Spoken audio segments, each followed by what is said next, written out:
Hello, my name is Tiffany and welcome back to my channel. I am back with another upcycle by Little Toe where I take old forgotten items and give them a new life. If you like sewing and DIY videos, make sure to give this video a thumbs up and subscribe to my channel.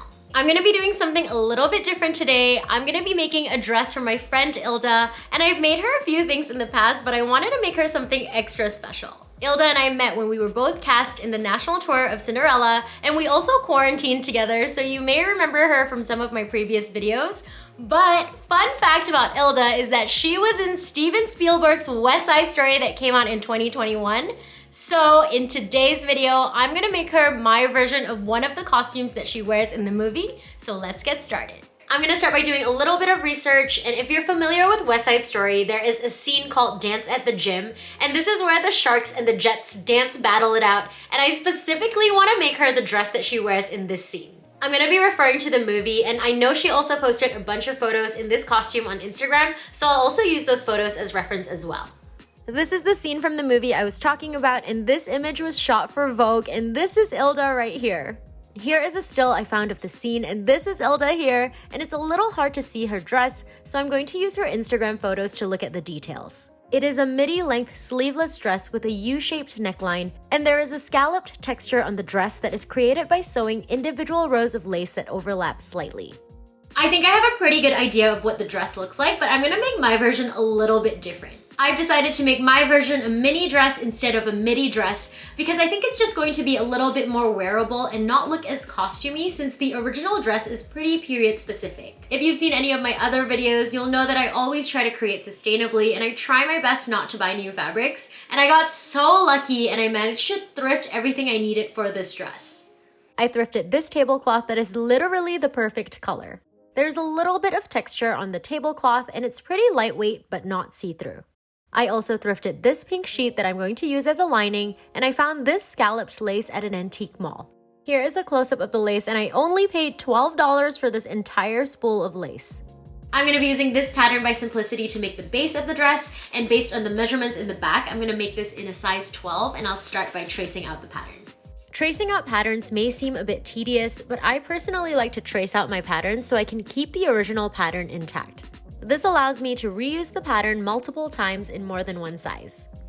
Here are the pattern pieces for the front of the dress, and here it is cut out of the tablecloth.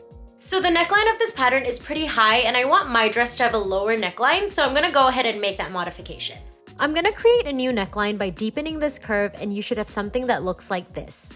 You can see here that I've lowered the neckline by about 3.5 inches, and here is my modified center front piece. I cut out the other side front piece, and now I'll sew these 3 pieces together. Here is what the front piece should look like at this point. Moving on to the back. Here are the pattern pieces for the back, and here it is cut out of the fabric. Just like the front, I'm going to modify the neckline, creating this deep U shape in the back. I cut out the mirrored pieces, and here are all of the pieces for the back of the dress. I'll start by sewing these 2 pieces together, as well as these 2 pieces, and you should have something that looks like this. Before I sew the front and the back of my dress together, I'm actually gonna go ahead and sew the rows of lace, but I can't do that yet because this is still a cream color, so I'm gonna go ahead and dye this pink. I've used Rit dye before, but what I didn't know is that on their website, you can find different formulas to make basically any color you like. Just look at how many different pinks there are. I decided to go with this one called Pink Sweet Pea, and it gives me the exact formula to achieve this color. Based on this information, I went ahead and bought these 2 colors. Rit dye has comprehensive instructions on exactly how to dye fabrics, but I brought my water to a boil and added salt and dish soap. Then I brought the mixture down to a simmer and added the dye. I did make sure to fully saturate the lace in water before putting it in the dye bath, and I kept it in for about 45 minutes, stirring periodically. The lace is out of the dye bath and it's now in the wash, and while I wait for that, I'm actually gonna go ahead and mark out exactly where I'm gonna sew each row of lace on each panel of the dress. I think sewing on this lace is going to be a very tedious task, so I'm hoping that this makes my life a little bit easier. The width of the lace I'm using is slightly wider than 5/8 of an inch, so I decided to draw my lines 1/2 inch apart so that the lace would overlap slightly when it's sewn to the dress. I'm using an air erasable marker and I'm realizing that the ink is fading a little quicker than I would like, so I think I'm going to draw 10 rows at a time and work in sections so that I'm not having to constantly redraw the lines. Here is a close-up and I left about 2.5 inches on the bottom for hem allowance. The lace is wash and dried and I'm pretty happy with this color. It did take me an embarrassingly long time to untangle this, so I have it wrapped around a piece of cardboard to keep it organized for now. Because I washed and dried it, it is a little bit curled up right now, so I'm gonna go ahead and iron this. To sew the lace to the dress, I lined the top of the lace to the guideline and sewed, making sure to keep the lines as straight as I could. Here is a close-up after I sewed a few rows, and you can see it's already starting to have that scalloped effect. This wasn't a difficult process, but it did take a lot of patience, so I put on a good podcast and I worked in sections. I would draw 3 or 4 rows, sew on the lace, and then repeat. I also made sure to periodically fold the piece in half, making sure that everything lined up and I was sewing the lace evenly on both sides. Good morning, everyone! It is a new day, and yesterday I managed to get to about the waist point of the front of the dress.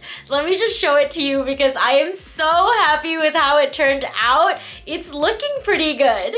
I'm not gonna lie, I was a little bit nervous going into this because I've never done anything like this before, so I was slightly concerned that it might look bad, but it legitimately looks good. So the plan for today is to continue working on this front panel, and hopefully I'll get one of the back panels done as well, but we will see how it goes. Pretty much the same as yesterday, but this time I used a lot more pins to secure the lace because I had to start tapering the lace slightly to accommodate for the curve of the bust. You can see here that the spacing in the center is still 1/2 inch apart, but the spacing is closer along the sides since this section of the dress no longer lays flat. So it's definitely been many days since I started this project, but I finally finished sewing all of the lace onto my front and back pieces. I really wanted to make sure that I was staying true to the original dress as best as I could, so I also changed the orientation of the way the lace lays around the neckline. It was a little bit tricky to manipulate the lace into such an aggressive curve, but I just used a ton of pins to help hold everything securely while I sewed it in place. Now that the hard part is over, it is finally time to start putting this dress together. Here is the back of the dress, and I've partially sewn the center back together. Next is to sew the invisible zipper, and it should look something like this. I'm placing the front of my dress right side spacing, and I'll sew these together along the shoulder seams. This is what it should look like now, and I'm laying it this way so that I can place the lining that I made out of the bedsheet right side spacing. I'll sew these 2 pieces together along the neck opening, and this is what the dress should look like at this point, with the shell and lining attached along the neck opening. Next is to sew the side seams, and I'll start by sewing the lining layers together and then the shell layers together. And I'll do this on the other side as well.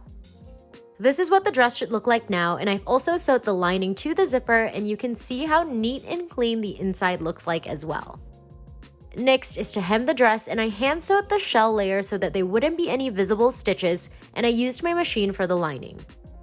I also understitched the lining along the neckline to help keep it in place. Last step is to finish the armholes, and I made bias tape from the bedsheet and I used it to cover all of the raw edges. Ilda actually came up for a visit, so I decided to have the dress displayed to see if she would notice, and she literally knew right away that this is my West Side Story dress. But mini, so you can wear it more often. Oh my god! I'm obsessed! I've already been crying. Here is what the dress looks like on Ilda. It's definitely different from her costume I was trying to recreate, but I still think it captures the essence of the dress, and you can definitely see where I got my inspiration from. Here is a close-up of the front as well as the back, and the texture that the scalloped lace creates is just so gorgeous.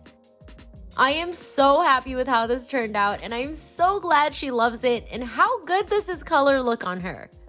Of course, we had to see if she could dance in it too, and she definitely can. She's performing some of the original choreography from the movie, and I so wish we could play the soundtrack here, but damn you copyright claims, so make sure you watch West Side Story to see if you can spot her.